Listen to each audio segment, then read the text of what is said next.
नमस्कार साथियों, मैं राधेश्याम। आज के इस एपिसोड में आपका स्वागत है। 140 करोड़ शर्मसार, तब जागी सरकार। बड़ी वेदना के साथ, बड़ी पीड़ा के साथ ये कहना पड़ रहा है कि जिस देश में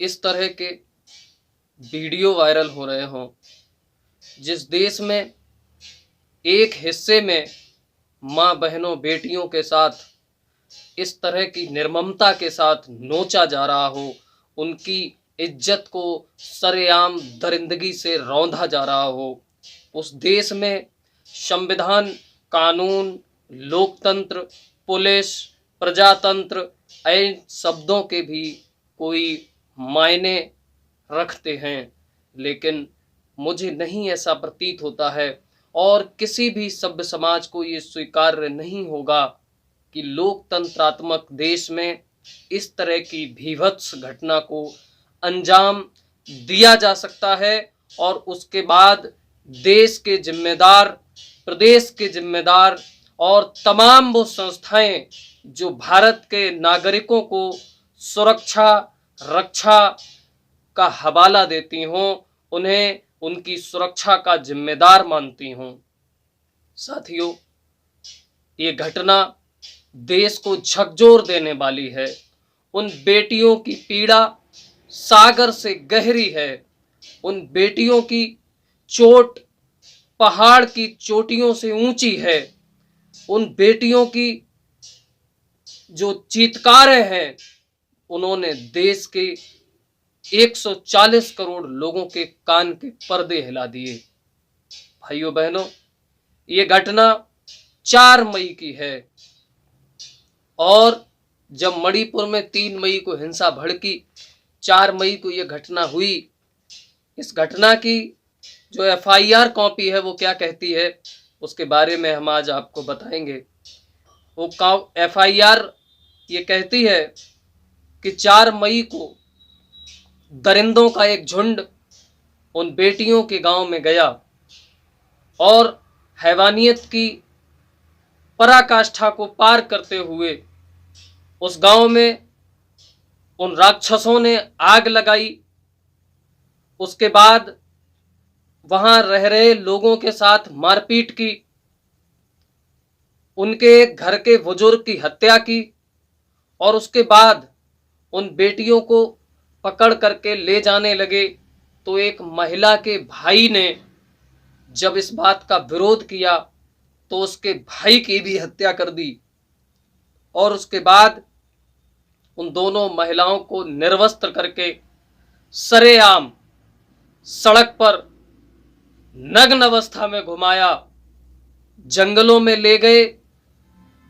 एक समूह ने, जिसमें गिनती नहीं है दरिंदों की, जिसमें ये नहीं पता कि राक्षस कितने थे, लेकिन उस पूरे समूह ने उन बेटियों की इज्जत को रौंद डाला, उनके साथ सामूहिक बलात्कार किया और उसके बाद उनकी निर्मम हत्या कर दी।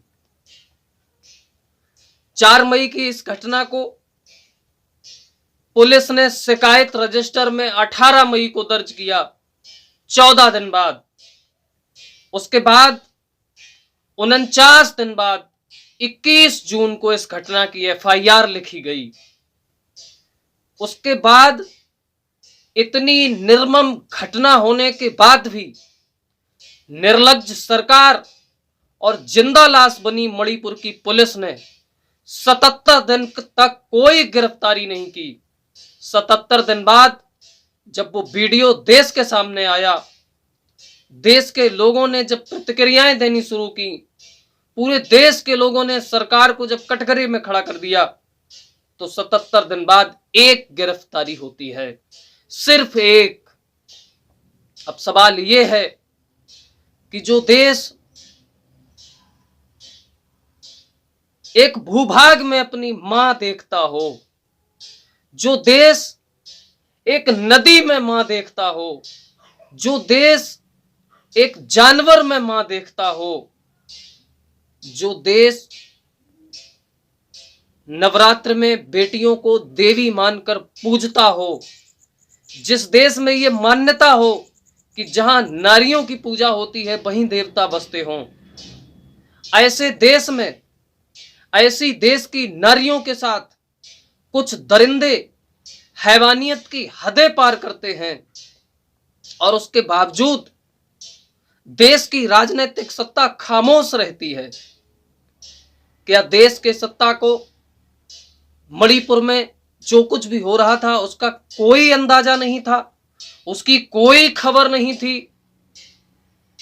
सीबीआई, सीबीसीआईडी, आईवी, रॉ, एलआईयू, तमाम वो एजेंसियां जो सीधे सीधे गृह मंत्रालय को रिपोर्ट करती हैं, क्या इन एजेंसियों ने भारत सरकार के गृह मंत्रालय को रिपोर्ट नहीं किया?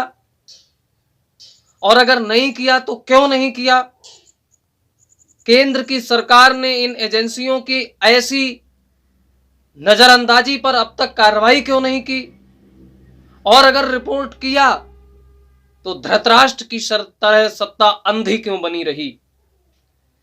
3 मई को जब आग की लपटों से मणिपुर झुलस रहा था, तब प्रधानमंत्री, उनकी पूरी सरकार कर्नाटक में अपना राजनीतिक वजूद बचाने के लिए अली और बजरंगबली में झगड़ा करा रहे थे।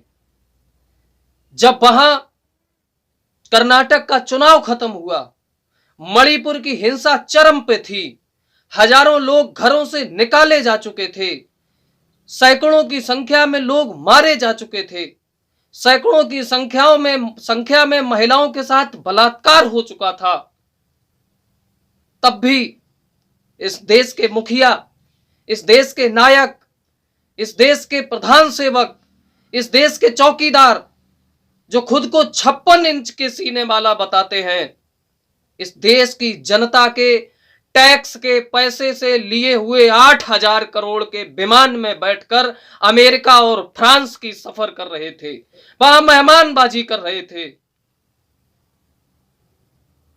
वहां हीरा भेंट कर रहे थे। निश्चित तौर पर यह देश उस वीडियो के सामने आने के बाद शर्मिंदा है। 77 दिन बाद सरकार जागी, लेकिन मणिपुर सरकार, मणिपुर पुलिस, वहां की एजेंसियों के खिलाफ कार्रवाई करने की बजाय भारत सरकार के आईटी मंत्रालय ने ट्विटर समेत तमाम सोशल मीडिया प्लेटफॉर्म जिन्होंने इस वीडियो को सर्कुलेट होने दिया, उनको नोटिस दिया है, उनके खिलाफ कार्रवाई की है। और उन्होंने ये आईटी मंत्रालय ने ये कहा है कि ट्विटर और वो सोशल मीडिया प्लेटफॉर्म जिन्होंने इस वीडियो को अपने प्लेटफॉर्म पर सर्कुलेट होने दिया, उनके खिलाफ कार्रवाई की जाएगी। ऐसे वीडियो सर्कुलेट नहीं होने चाहिए। वाह वाह सरकार, शर्म आती है हमें तुम्हारे ऊपर। तुम कुछ बताओगे नहीं, मीडिया को जाने नहीं दोगे, इंटरनेट बंद कर दोगे, विपक्ष के नेताओं के जाने पर रोक लगा दोगे, पूरी तरह से संगीनों के साए में ढककर एक समुदाय विशेष को निर्ममता के साथ कुचल डालोगे।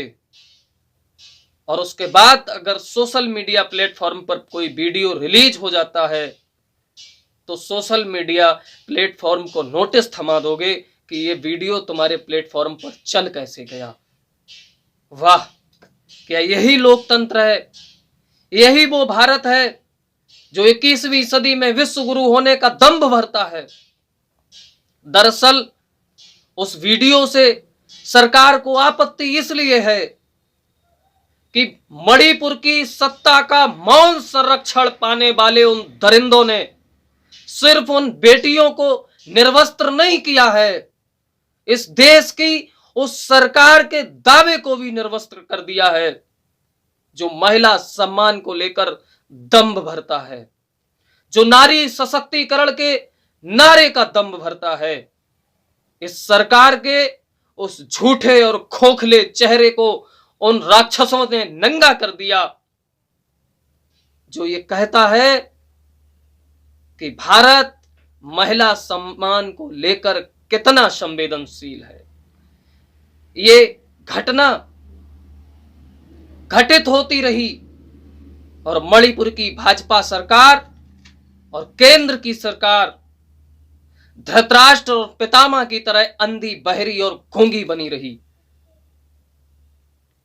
लेकिन जिन दो बच्चियों की, जिन दो महिलाओं की इज्जत लुटी, उनकी चीत्कारें जब गूंजी, लोकतंत्र में जनता को जनार्दन कहा गया है, जनता को भगवान कहा गया है, और जनता रूपी भगवान के कानों तक जब वो आवाज पहुंची तो जनता ने गुस्से का सुदर्शन छोड़ा और उस सुदर्शन के डर से वहां की प्रदेश सरकार और देश की सरकार को घुटनों के बल आना पड़ा। फिलहाल इस मामले में एक गिरफ्तारी अभी तक हुई है। सुप्रीम कोर्ट के न्यायाधीश ने स्वतः संज्ञान लिया है। मीडिया रिपोर्ट्स के मुताबिक 28 तारीख को इस मामले की सुनवाई सुप्रीम कोर्ट करेगा।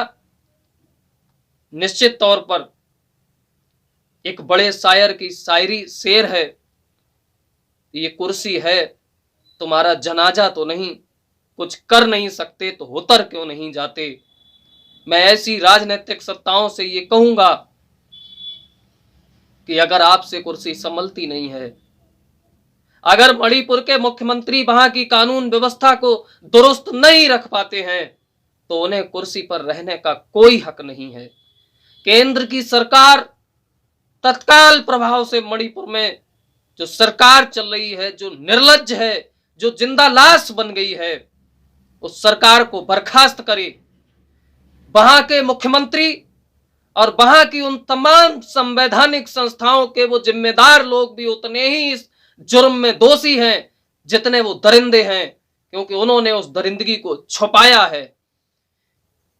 इसलिए उस सरकार को बर्खास्त करते हुए वहां राष्ट्रपति शासन लगाया जाए, मणिपुर को सेना के हवाले किया जाए। एक खुशहाल मणिपुर, पहाड़ी क्षेत्रों से घिरा मणिपुर, चारों तरफ हरियाली वाला मणिपुर, जहां वास्तव में हमेशा ये लगता है कि नेचुरल ऑक्सीजन चारों तरफ है, उस मणिपुर में हिंसा का धुआं, नफरत की आग, बेटियों के चीत्कार की वेदना, इन दरिंदों की दरिंदगी देश की सरकार के कानों तक नहीं पहुंची। ये बड़ा सवाल है। देश की जनता इस सवाल पर सरकार का जवाब चाहती है कि आखिर सरकार की सरकारी एजेंसियां क्या फेल साबित हुई जो ये सूचना सरकार तक नहीं पहुंची, और अगर पहुंची तो सरकार अब तक मौन क्यों थी, सरकार धृतराष्ट्र बनी क्यों बैठी थी। और इस सवाल का जवाब जनता को देना ही पड़ेगा निश्चित तौर पर। इसी के साथ हम विदा लेते हैं, मिलेंगे आपसे अगले एपिसोड में।